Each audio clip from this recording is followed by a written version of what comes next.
No homem existe uma liberdade que se vê e outra que não se vê. Com essas palavras do padre Juan Luis Lorda, eu quero apresentar a você o que eu entendo sobre formação humana, o que a liberdade tem a ver com isso e o que nós podemos fazer. Muito prazer, eu sou Vitor Lucas, sou psicoterapeuta. Aqui no canal o propósito é falarmos de formação humana, de psicologia, de vida cotidiana. Se você curte esse assunto, peço que você já deixe o seu like e se inscreva no canal. Então, muito bem, aqui está o livro do padre Juan Luis Lorda, Moral, a Arte de se Viver. É uma capa muito interessante, porque você vai ver ali um rapaz patinando. Aparentemente, o que um esporte tem a ver com moral de vida? É claro que há muita coisa para se falar sobre a moral enquanto o homem ele viver bem a sua vida enquanto digno de um homem, e para isso ele tem que ser ensinado. Eu falarei mais um pouco sobre isso no nosso vídeo. Quero deixar, para começar a nossa conversa, um grupo aqui na descrição. Com certeza você vai se interessar bastante. Também ao final deste vídeo, na descrição, eu vou deixar as referências que eu vou falar durante o vídeo, inclusive o meu livro também. O que é para você? Você provavelmente viu a thumbnail deste vídeo e se encantou por causa disso, ou te chamou a atenção. Comecei falando que há duas liberdades, uma externa, uma aparente e outra interna. Com a externa a gente pode pensar, eu posso ir daqui para lá, eu posso fazer o que eu quero, exercer meus deveres, direitos, etc. Mas a mais importante, que vai ser o foco para nós, é a liberdade interior. Essa liberdade interior, parafraseando com o autor do Pequeno Príncipe, é aquela que é invisível aos olhos, mas é o mais importante. E por sua vez, a gente pode pensar, essa liberdade interior, ela contém ali dois obstáculos, ou duas fraquezas para nós. Uma delas é a ignorância e a outra é a fraqueza. Com a ignorância, nós não podemos agir moralmente, porque nós não sabemos ao certo o que nós devemos fazer. Mas a nossa fraqueza é quando a gente sabe que o que precisa ser feito nós não fazemos. Então a gente pode pensar a princípio que a formação humana ela tem esse objetivo de fortalecer as fraquezas para que o homem, enquanto tal, possa exercer plenamente a sua liberdade. Por enquanto está fazendo sentido, eu espero que sim. Eu vou dar cada vez mais detalhes, está bem? Levantemos algumas perguntas a fim de alimentarmos o nosso vídeo, o nosso interesse de hoje. Vou fazer as perguntas e aos poucos eu vou respondendo. Como saber as fraquezas? Por que nós conhecemos as fraquezas? Para que vencê-las e como vencê-las? Então, a fim de conhecer essas nossas fraquezas, eu me amparo na colocação de Santo Alberto Magno. Acompanhe comigo aqui na tela.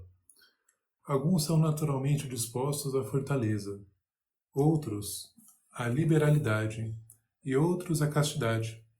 E, no entanto, pelo costume, podem mudar-se e inclinar-se ao sentido oposto. E, de modo semelhante, alguns estão naturalmente dispostos a vícios, como os melancólicos à inveja e os coléricos à ira.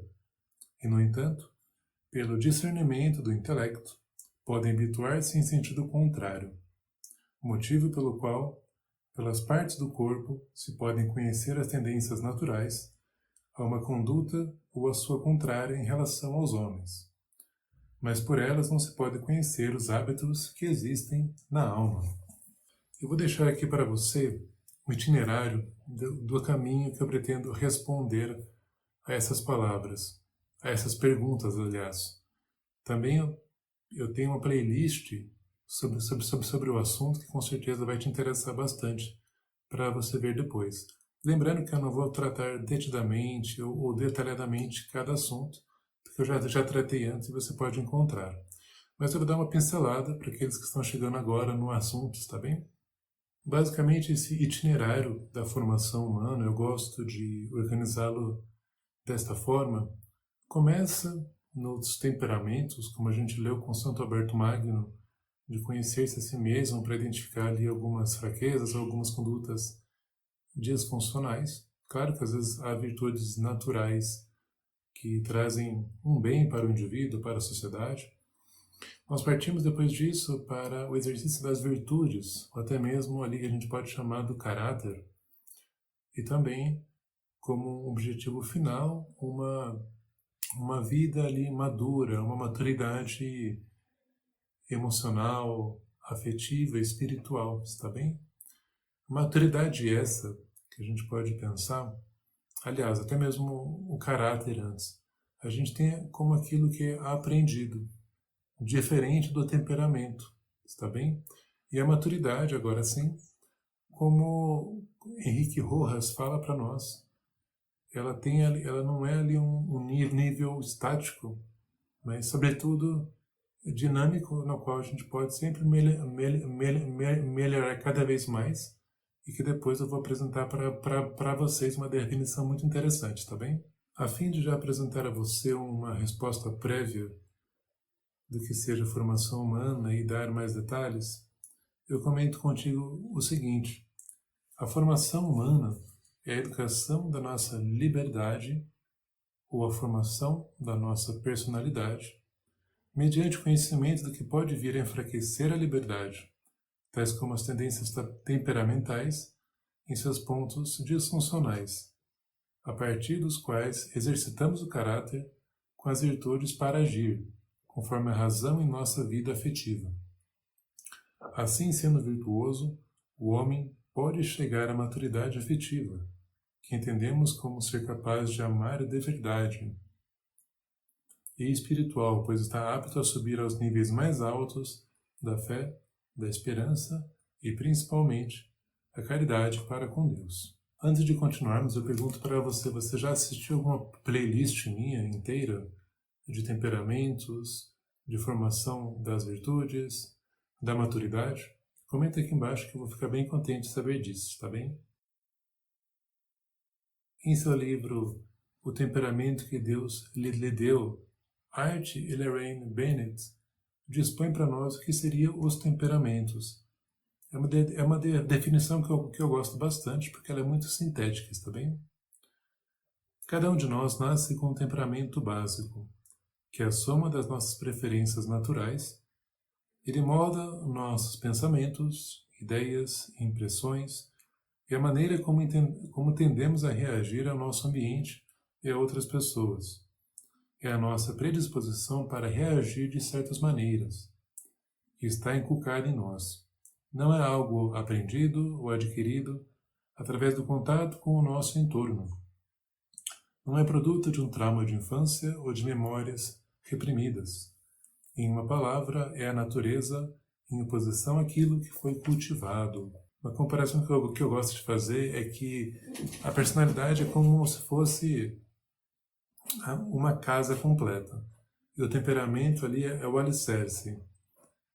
O alicerce, a gente espera que ele seja rígido, que ele seja totalmente inflexível, mas o temperamento ele nunca vai deixar de ser aquilo, a gente nunca vai deixar de ter um temperamento, mas ao mesmo tempo ele pode ser moldado. Olha só que interessante. Então, a partir que a gente conhece ele, né, a gente também tem a noção que a casa também é construída por outras partes, entre elas o caráter, que faz parte de uma habituação, a gente vai ver isso. A gente pode fazer alguma coisa. Então aqui está também o propósito da formação humana, de fazermos alguma coisa. Caso a gente conheça o temperamento, mas a gente fica ali no conformismo, mais uma vez, a gente não está exercitando a nossa liberdade como um todo. Aqui, então, a gente vai iluminando a inteligência nossa, a gente vai conhecendo-se a si mesmo, está certo? E já começamos ali como que a dar os primeiros passos com a vontade nossa. Ou seja, é preciso que eu saiba né? Nós já sabemos que eu preciso exercitar meu caráter, os hábitos que eu preciso para me fortalecer, para ver ali alguma má inclinação que às vezes eu desconhecia, e como eu agia por ignorância, tinha ali uma certa culpa desculpável. Mas agora as coisas são diferentes, tá bom? Quando a inteligência então passa os comandos para a vontade, a gente vai tendo ali uma humanização da afetividade. Então, a nossa inteligência que vai sendo ali a condutora dos nossos hábitos, das nossas emoções, inclusive, tá certo? Os temperamentos podem apresentar aí tendências a vícios, a virtudes, simplificando as coisas. Nós não vamos nos delongar para um estudo e um vídeo muito longo, mas os vícios parecem guardar ali uma questão que é muito mais contrária à natureza humana, enquanto que as virtudes dispõem a nossa vida mais facilmente, ou conforme o bem da nossa alma, da lei natural do homem. Quando nós falamos de caráter, e eu vou abrir aqui uma referência para você, de Martin Etchevarria, nós podemos entender que o caráter plenamente desenvolvido torna a pessoa virtuosa. Todavia, em geral, o Santo Tomás não possui um termo para designar caráter, embora às vezes a ele refira-se como hábito ou virtude, não enquanto designam um hábito particular, mas o conjunto de hábitos. Como definir o caráter? Em alguma oportunidade, referindo-se especificamente ao caráter virtuoso, fala São Tomás no conjunto ordenado de virtudes, ordinata virtutum congregatio. Se o queremos estender de modo que também abarque o caráter vicioso, podemos definir caráter como um conjunto ordenado dos hábitos superativos práticos, ou seja, afetivos, cognitivos e comportamentais. Ou seja, para nós, Etchevarria quer dizer também que, muito embora nós conheçamos os temperamentos e desenvolvemos um caráter positivo, também pode haver aí características mais fixas, também num certo caráter negativo, que envolve aí a afetividade, o pensamento e os comportamentos também nossos. Quando nós falamos então de caráter também, nós temos que saber que há uma necessidade urgente de desenvolvermos hábitos. Hábitos esses fáceis, espontâneos? Claro que não. Nós estamos falando de hábitos que envolvem ali um esforço muito grande, que são as virtudes, envolvem ali um esforço, envolvem ali como que um peso de uma academia, uma repetição. Então de repente você não é virtuoso, você não forma seu caráter. Como eu falei para vocês, a maturidade, isso me embasando em Henrique Rojas, que não define ali uma meta estática de maturidade, mas ao mesmo tempo muito dinâmica ou de melhoria contínua, nós podemos encontrar influentes alguns traços, algumas características que, como ele apresenta para nós no seu livro A Maturidade, como que embelezam a alma, a dignificam ainda mais, está bem? Ele aponta para nós os seguintes pontos: firmeza interior da pessoa, a fusão harmônica entre o pensar, sentir, o querer e o agir, a segurança e a serenidade no viver, a tomada de consciência das próprias limitações, do caráter reduzido das próprias energias, da índole transitória da vida humana, a compreensão do esforço que exige iniciar uma obra, dar-lhe continuidade e terminá-la cabalmente, capacidade de domesticar os impulsos para convertê-los em virtudes, conhecimento objetivo e profundo das outras pessoas, das suas verdadeiras qualidades e também das suas carências, preguiças e desleixos, deslealdades e insinceridades, máscaras e teatralidades, a abertura para os outros e a firme decisão de transformar a vida num serviço a todos. Finalizando esse vídeo, a gente pode pensar como que a formação humana ela está aí amparada por 5 palavras. A primeira, quando eu comecei esse vídeo, liberdade. Liberdade, principalmente a liberdade interior. Outro ponto, os temperamentos, as virtudes, caráter, maturidade.